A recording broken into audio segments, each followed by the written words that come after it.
Shalom, selamat datang di artikel View. Assalamualaikum warahmatullahi wabarakatuh. Hai sahabat Ariel Wibowo, apa kabar kalian semuanya? Semoga kalian baik-baik saja. Untuk teman pekerja yang jauh perantau dalam negeri atau di luar negeri, yang jauh dari keluarganya seperti admin, semoga kalian semuanya dilindungi dan diselamatkan dalam pekerjaan masing-masing. Dan untuk sahabatku yang bersama keluarganya, semoga kalian sehat selalu dalam lindungannya. Amin. Episode 147, kisah seorang CEO muda yang berpura-pura culun. Mengikuti panggilan dari Bimo dan Rehan, jalan-jalan di Bandung di pagi hari tiba-tiba menjadi ramai. Ratusan orang melewati berbagai jalan, memasuki berbagai hotel, klub, dan tempat hiburan, menggali 3 kaki ke dalam tanah. Untuk mengetahui Arjun, dan kali ini, Arjun. Dia masih berada di kota Praja, kota pemandian yang lembut dan enggan untuk pergi. Mungkin itu karena dia tinggal di penjara terlalu lama dan tidak berhubungan dengan wanita terlalu lama. Jadi sekarang dia ingin membiarkan semua wanita di kota pemandian melayaninya. Sampah itu seharusnya tidak pernah menikmati perlakuan seperti itu, cacing yang menyedihkan. Arjun berkata sambil tersenyum, memeluk dari sisi ke sisi, seperti seorang kaisar. Semakin dia memikirkan situasi Ariel, semakin dia merasa kasihan. Dia diusir dari Jakarta oleh keluarga Wibowo. Dan ketika dia tiba di tempat kecil seperti Bandung, dia tidak bisa hidup dengan tenang. Tapi jangan khawatir, aku akan membantumu memperbaiki namamu, dan memberitahu orang-orang di Bandung bahwa kamu tidak sia-sia. Bagaimanapun, aku harus hidup dengan namamu di masa depan. Malu untuk keluarga Wibowo. Arjun tenggelam dalam bermain dengan wanita lagi, di Jakarta keesokan harinya. Sari menerima pesan pribadi bahwa pihak penjara telah mengetahui bahwa Ariel telah melarikan diri dari penjara, meskipun orang yang dia sewa untuk sementara menekan masalah tersebut. Tetapi pihak lain juga memintanya untuk mengirim Ariel kembali ke penjara dalam waktu sesingkat mungkin. Jika tidak, setelah masalah ini terungkap, tidak hanya keluarga Wibowo yang akan selesai, tetapi semua yang terlibat dalam masalah ini akan terlibat. Sari tahu betapa serius konsekuensinya. Meskipun dia benar-benar ingin membunuh Ariel secara langsung, sebelum itu, dia harus mengirim Ariel kembali ke penjara. Bagaimanapun, dia harus melindunginya. Cucu kesayangannya Arjun. Pada hari yang sama, Sari naik pesawat ke Bandung. Selama bertahun-tahun, Sari tidak pernah meninggalkan ibu kota. Tetapi kali ini, wanita tua ini benar-benar melakukan yang terbaik untuk Arjun. Sangat disayangkan bahwa orang yang sangat dibenci dan dipandang rendah oleh Sari ditakdirkan untuk membuatnya kehilangan segalanya. Itu seharusnya milik Ariel. Kauri telah tinggal di rumah Lucy selama beberapa hari terakhir. Untuk menghindari pertemuan dengan Arjun, dia bahkan tidak pergi ke perusahaan. Jika mereka berdua tidak menyimpan makanan untuk keluarga, mereka tidak akan keluar. Tapi apa yang tidak diharapkan Kauri adalah begitu dia turun, dia melihat Ariel. Lucy berdiri di depan Kauri untuk pertama kalinya, dan memarahi Ariel, cepat dan menahan kami di siang hari. Percaya atau tidak, saya akan memanggil polisi dan menangkap Anda. Ariel memandang Kauri dan berkata, ini aku. Kauri dalam keadaan seperti kesurupan, nada dan sikap yang familiar ini persis sama dengan Ariel. Tidak ada perasaan akrab seperti itu pada orang itu. Mungkinkah Ariel kembali? Apakah kamu Ariel yang asli? Kauri bertanya. Ariel mengangguk dan berkata, orang yang kamu temui sebelumnya bernama Arjun. Kekhawatiran dan pemikiran Kauri tentang Ariel selama periode ini semuanya berubah menjadi gelombang pada saat ini. Dan dia tidak bisa tidak ingin bergerak menuju Ariel.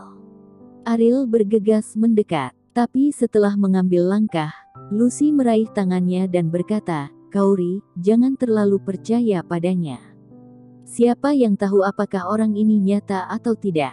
Kauri diingatkan seperti ini, dan merasa bahwa dia tidak bisa. Jangan mengandalkan perasaannya, percaya saja pada orang di depan Anda. Bagaimana jika dia masih berpura-pura bertindak dengan sengaja? Bagaimana kamu membuktikan bahwa kamu adalah Ariel? kata Kauri. Ariel tersenyum tak berdaya dan berkata, aku tidak menyangka bahwa aku harus membuktikan bahwa aku adalah aku, ini. Dengar, aku bilang dia berpura-pura, dia tidak tahu apa-apa. Lucy mengambil langkah mundur, waspada, menatap Ariel. Meskipun Kauri merasa bahwa orang di depannya adalah Ariel, jika dia tidak bisa membuktikannya, Kauri juga tidak akan mempercayainya. Kamu tidak bisa membuktikan sendiri. Itu bukan Ariel, kata Kauri. Ariel menyentuh hidungnya dan berkata, saat kamu tidur, kamu terkadang mendengkur. Kamu sering tidur di kepala tempat tidur dan bangun di ujung tempat tidur. Mendengar kata-kata ini, Kauri berdiri di sana dengan tercengang. Ini adalah detail kecil kehidupan, dia tahu. Itu artinya dia mengenalnya dengan baik. Jika Anda tidak akur siang dan malam, tidak mungkin untuk mengetahui hal-hal ini. Lebih penting lagi, menurut pendapat Kauri, bahkan Ariel seharusnya tidak tahu tentang pakaian dalam. Apakah dia melihat sesuatu? Bagaimana? Percayalah padaku sekarang. Ariel berkata sambil tersenyum. Kauri tersipu. Tidak apa-apa untuk tidur dan makan, tetapi bagaimana dia tahu bahwa dia tidak suka pakaian dalam yang serasi? Kenapa kamu tahu bagaimana aku mencocokkan pakaian dalamku? Kauri bertanya. Ariel batuk-batuk, terbatuk canggung, bagaimana dia tahu? Tentu saja, Anda hanya bisa tahu dengan mengintip, tetapi setelah mengatakan ini, Kauri merasa dipalu sampai mati. Ada kekacauan di lemari, kurasa, kata Ariel acuh tak acuh. Apa yang kamu tebak? Aku melihatmu, jelas kamu telah mengintip. Nakal. Lucy, yang menonton kesenangan dan tidak berpikir itu masalah besar, memandang Ariel dengan jijik dan berkata. Ariel memelototi Lucy dengan ganas, dan berkata, bayar utangmu. Ketika Lucy mendengar ini, dia tidak bisa menahan untuk mengecilkan lehernya. Dia bahkan tahu tentang masalah ini, dan sepertinya Ariel tidak buruk.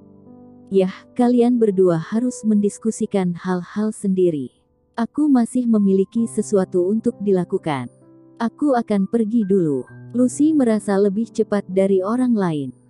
Kauri berjalan ke arah Ariel. Mau tak mau dia ingin memeluk Arik, karena dia terlalu khawatir dengan keselamatan Ariel baru-baru ini, tetapi tangannya yang akan bergerak akhirnya ditahan oleh Ariel. Kemana kamu pergi dan apa yang terjadi? Kauri bertanya. Apakah kamu ingin tahu siapa aku?